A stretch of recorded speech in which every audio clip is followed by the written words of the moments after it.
राजियारा सूठा, राजियारा दोहा कवि कृपाराम की रचना के अध्ययन के क्रम में हम आज आगे के दोहों का अध्ययन कर रहे हैं।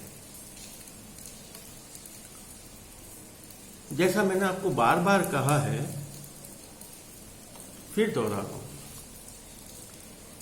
कि कवि ने विभिन्न विषयों को लेकर अलग अलग बात कही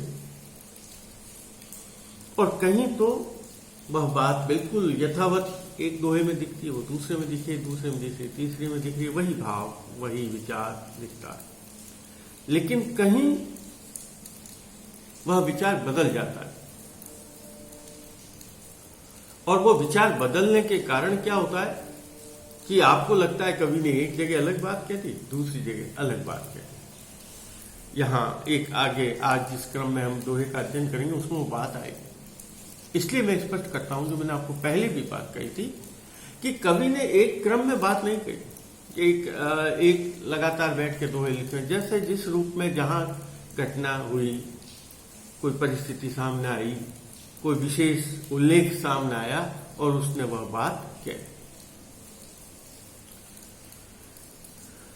वह जब आएगा दोहा तब मैं आपको बात बताऊंगा। अभी पहले हम देखते हैं, देखिए आज का दोहा।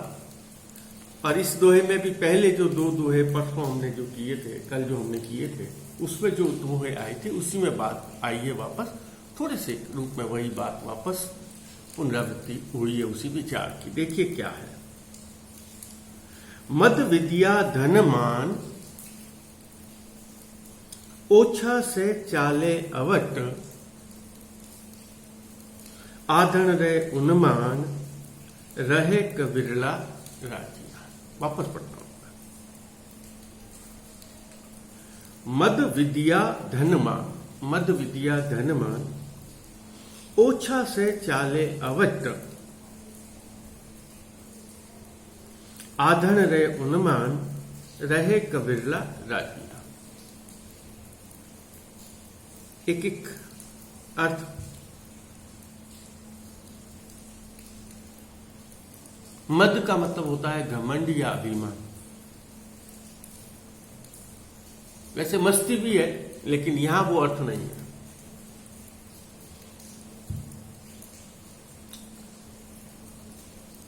अभिमान या घमंड, मद। फिर शब्द आ गया विद्या। विद्या समझते हैं, ज्ञान। धन, धन का भी अर्थ समझते हैं हम। और मान का भी अर्थ है, आदर सम्मान जो है वो। ओछा से चाले अवट। ओछा, मैं ओछा शब्द का प्रयोग पहले भी मैंने एक दो बार किया है। ओछा माने जो तुच्छ बुद्धि के लोग हैं, जो संकीर्ण विचारधारा, जो थोड़े पाकर भी अपने आप को बहुत उसका प्रकटन करते हैं या प्रस्तुत करते हैं, वह बात ओछा। से का मतलब सभी, चाले का मतलब है चलना,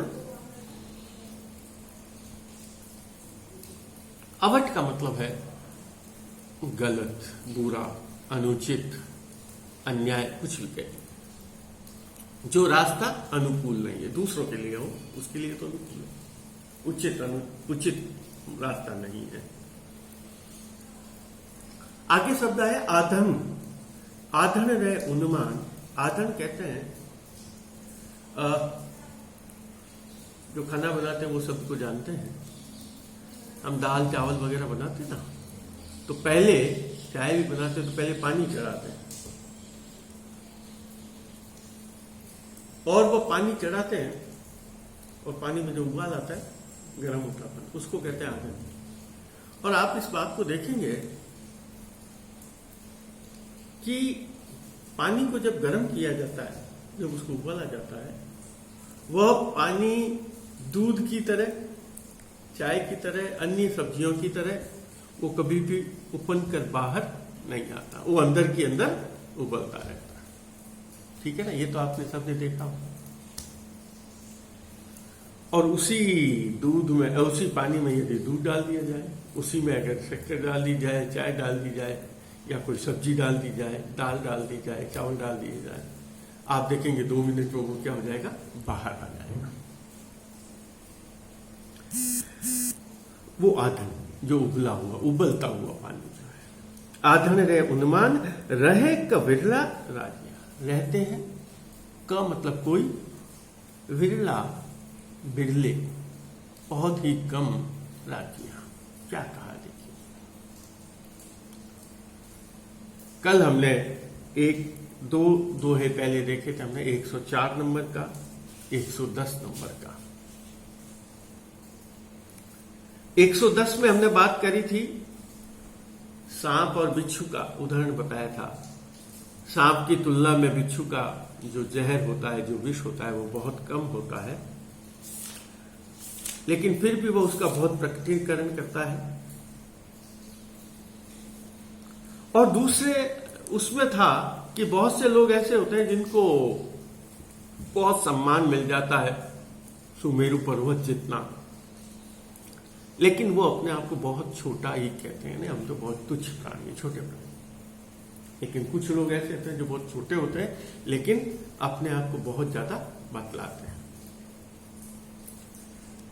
तो देखो, जैसे मैंने अभी आपको कहा कि वही भाव की पुनरावृत्ति हुई है, शब्द अलग है, विचार ठीक है, वो एकदम वो ही नहीं है, लेकिन हाँ वही बात को वापस दूसरे रूप में दोहराया।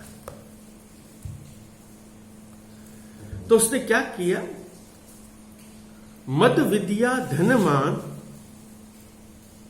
मद का अर्थ मैंने आपको बता दिया, घमंड, अभिमान। बहुत से लोगों को बहुत अभिमान होता है। किसका अभिमान होता है?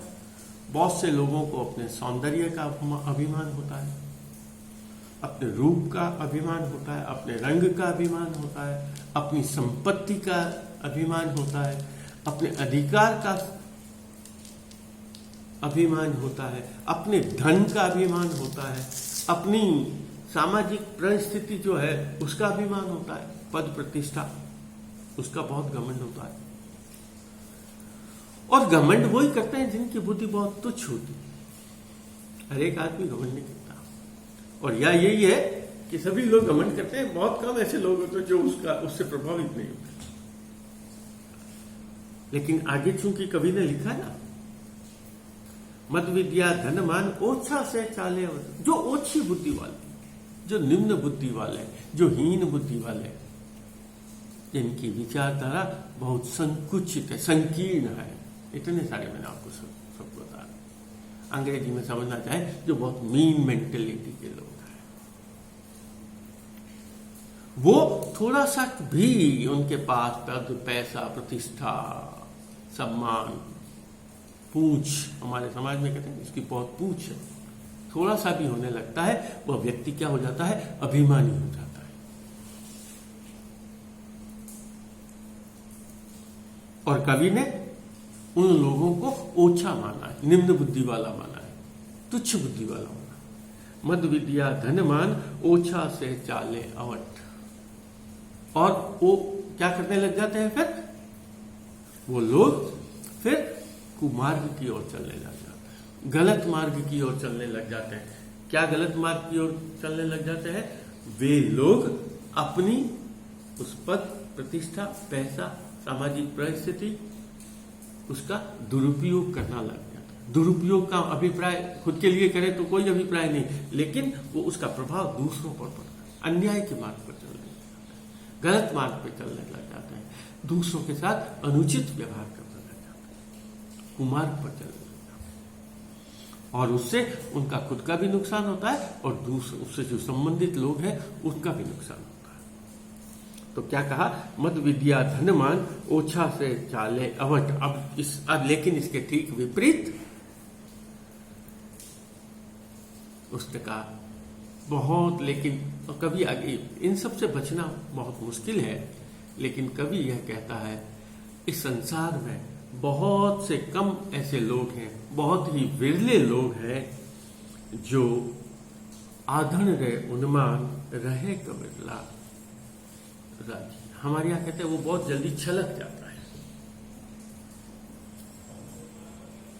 छे दे देता है, राजस्थानी में कह देते हैं छे दे दियो।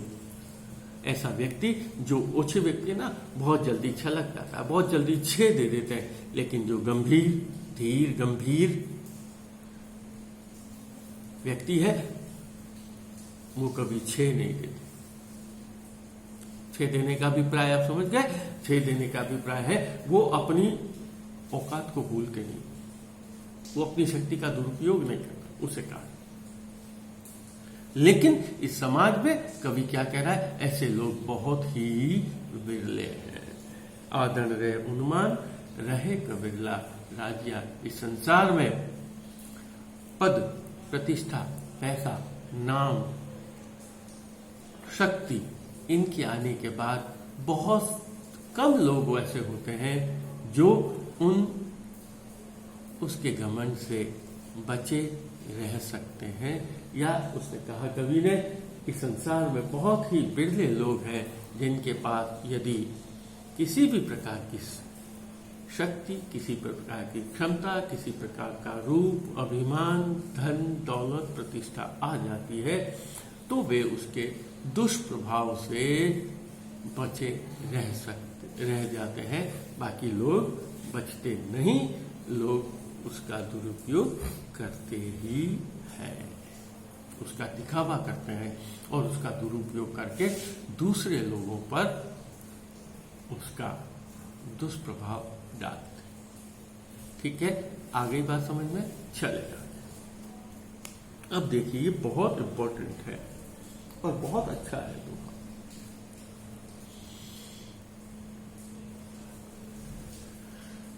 कि हम कोई भी कार्य करते हैं, बहुत से कवियों ने अलग अलग इस संबंध में बात कही है, पर यहां कवि ने इस बात को रिपीट किया है, अपने ढंग से उस बात को समझाया कि हम कोई भी कार्य करते हैं, हमारा एक कदम भी जो है ना, हम जब आगे बढ़ते हैं उस कदम को बढ़ाने से पहले सोचना चाहिए। अगर हम मुंह से कोई शब्द निकाल रहे हैं तो मुंह से शब्द निकालने से पहले भी उसको हृदय रूपी तराजू से तोल लेना चाहिए कि हम जो शब्द निकाल रहे हैं, जहां मैंने पहले भी आपको इस संबंध में बात की, ये तराजू तोल के तब मुख बाहर आनी, ये की तराजू पर तोल कर तब वो शब्द जो है उस शब्द को बाहर लाना चाहिए। अगर आप शब्द को बाहर लेकर आ जाएंगे जो ये की तराजू पर नहीं होगा तो आपको मुश्किल हो सकती है, परेशानी हो सकती है। तो यहां अगर जो इतना सोच विचार कर चलता है, इतनी गंभीरता से विचार कर जो कोई बात करता है, इतनी गंभीरता से जो कोई बात रखता है, विचार रखता है, उस व्यक्ति का समाज में कभी उपहास नहीं हो सकता, उस पर लोग हंसेंगे नहीं, उसका अपमान नहीं होगा। क्यों नहीं होगा? कि वो एक एक शब्द को तोलकर बाहर निकालेगा। ऐसी स्थिति में वो जो बात कह रहा है वह बात बिल्कुल, जो कहते हैं ना, 100 टन सही होगी और उसका फिर कहीं भी उस बात का, उस विचार का कहीं भी प्रतिवाद नहीं होगा, प्रतिरोध नहीं होगा, विरोध नहीं होगा।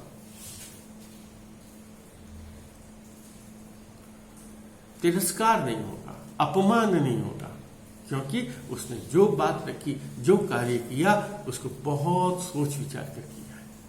देखिए क्या कहा,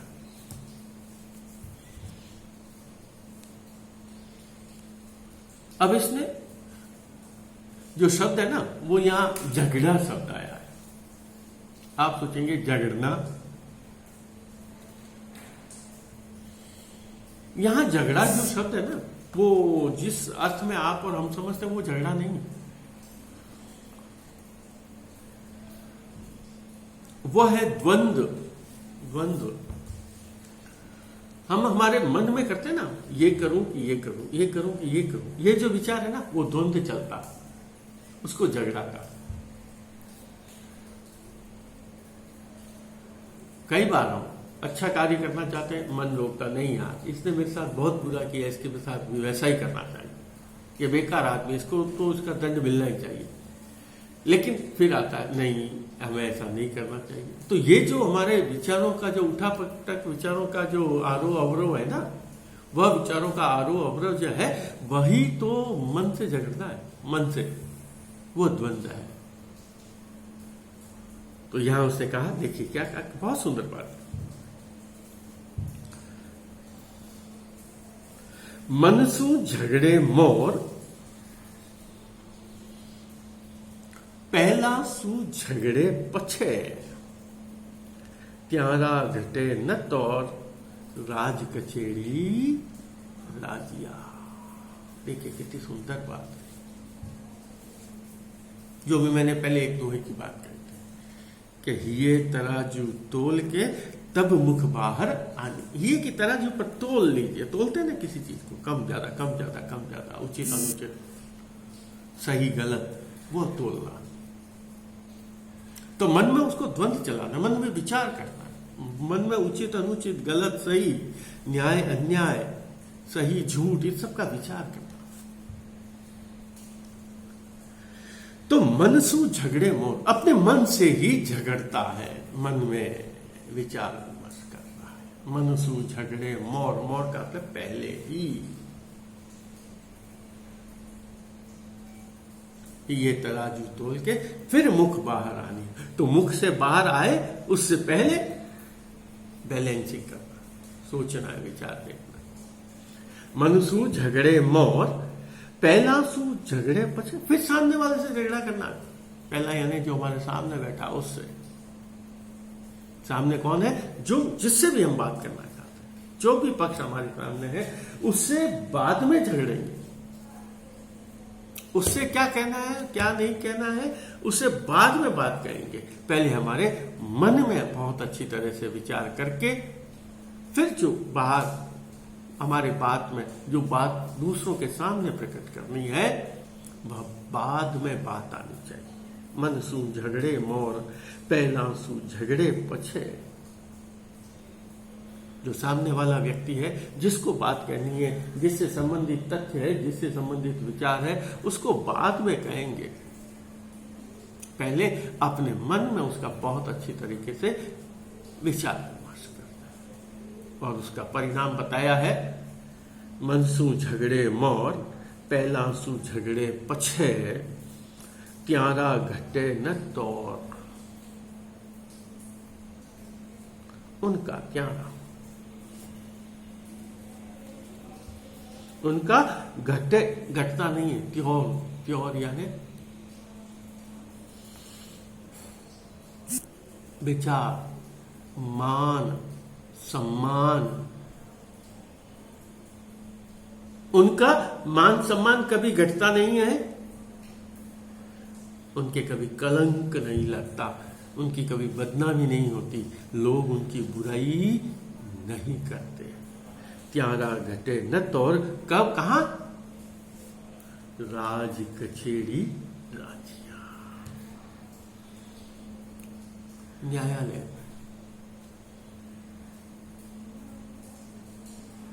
क्योंकि न्यायालय में, अब वो न्यायालय न्याय व्यवस्था का हो सकता है, समाज हो सकता है, परिवार हो सकता है, रीति रिवाज हो सकता है, परंपरा हो सकती है, कुछ भी कहते हैं। सामाजिक रीति रिवाज हो सकता है, न्यायिक व्यवस्था हो सकती है, राजकीय व्यवस्था अव्यवस्था हो सकती है। कोई भी काम करें हम, उस काम करने से पहले बहुत अच्छी तरह से विचार विमर्श कर लेंगे, बहुत अच्छी तरह से सोच विचार कर लेंगे, उचित अनुचित का फैसला करेंगे, न्याय अन्याय का फैसला करेंगे, गलत सही का विवेक पूर्ण व्यवहार करेंगे। विवेक बहुत अच्छा होता है, विवेक। जो व्यक्ति विवेकशील होता है उसका कहीं भी अपमान नहीं होता, लोग कभी भी उसे भला बुरा नहीं कहते। क्यों नहीं कहते हैं? क्योंकि क्यों नहीं कहते उनको भला बुरा? क्योंकि उन्होंने जो कार्य किया है, जो बात कही है, वो बहुत ही सोच विचार कर, उचित अनुचित का फैसला करके और बहुत अपने मन में दृढ़ता से ये बात कही, मैं जो कार्य कर रहा हूं ये बिल्कुल 100% सही है, या अपना पक्ष से। सबसे बड़ी बात है, बात सही हो या नहीं हो, वो जो बात अपनी तरफ से रखना चाहता है वो मन में यह निश्चय कर लेता है कि मैंने जो बात कही है उस बात का पक्ष मेरी दृष्टि से एकदम सही है। हो सकता है दूसरा व्यक्ति उससे संबंधित हो या ना हो, ये एक अलग बात है, लेकिन अपनी दृष्टिकोण से वह बात सत्य है। जो व्यक्ति इस तरह से अपने मन की तराजू में तोलकर जो बात बाहर लेकर आता है, दूसरों के साथ उस विचार के अनुसार व्यवहार करता है, उस व्यक्ति की कहीं भी पराजय नहीं होती, उसका कहीं भी हार नहीं होती, उसका कहीं भी अपमान नहीं होता, लोग कहीं भी उसको दोषी नहीं ठहराते। अब कवि क्या कहना चाहता है, यदि आप लोक अपवाद से बचना चाहते हैं, यदि आप बुराई से बचना चाहते हैं, यदि आप बदनामी से डरना चाहते हैं, यदि आप यह चाहते हैं कि लोग आपको आदर्श व्यक्ति कहे, तो आपको क्या करना होगा, तो आपको यह करना होगा कि हमें उन बुराइयों से बचना होगा। अपने मन में बहुत अच्छी तरह से विचार लाकर फिर उसको बाहर बात लानी पड़ेगी। ठीक है, चलिए कितना हुआ, 21-43। अब आगे वाला मैंने आपको कहा कि जो मैं प्रारंभ में जो बात कह रहा था उस बात को देख रहा कि कवि ने कहीं कई बात अलग कही, कहीं कोई विचार अलग किया है। क्या विचार अलग किया, देखिए। पहले तो उसने कहा कि चाहे आप किसी भी चीज को,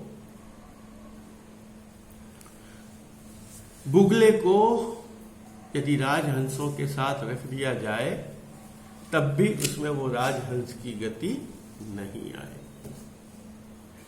बुरे से बुरे व्यक्ति को यदि चाहे कितने भी अच्छे व्यक्ति के साथ रखा जाए, लेकिन उसमें सुधार नहीं आ सकता, उसमें बदलाव नहीं आ सकता। लेकिन इस दोहे में मैंने आपको कहा ना, आप कह सकते हैं वहां कवि ने अलग बात कही, यहां कवि अलग बात कह रहा है। मैंने आपको कहा, इसीलिए मैंने आज के इस बात करने से पहले आपको इस बात कही कि जैसी परिस्थिति देखी, जैसा घटनाक्रम देखा, जैसा विचार आया, कवि ने उस तरह की बात कह दी। और वह, लेकिन सबसे बड़ी बात, हो सकता है वो विचार वहां अलग हो, यहां अलग हो, लेकिन जो बात कहा है कवि ने, जो बात कही है, जो विचार रखा है, वो एकदम बिल्कुल सत्य है। देखिए क्या कहा,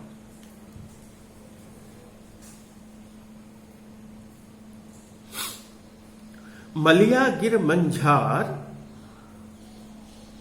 हर कोई तरु चंदन हुए, संगत लहे सुधार रूखा ही ने राजिया। देखिए क्या कहा, बहुत अच्छी बात है।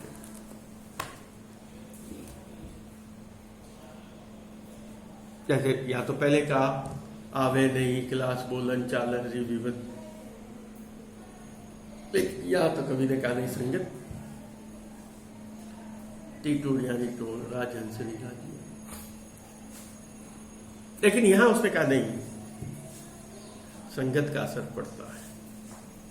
क्या कहा उसने, मलिया गिरी मंझार, मलय गिरी पर्वत जहां कहते हैं चंदन, वहां हर वृक्ष चंदन है।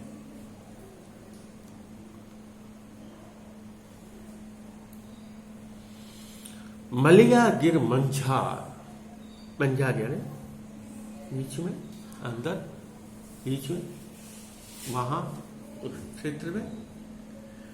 मलिया गिरी मंझार हर कोई तरु चंदन हुए, हर कोई तरु, हर एक जो भी वृक्ष देखोगे वो वृक्ष कौन सा मिलेगा आपको, चंदन का वृक्ष।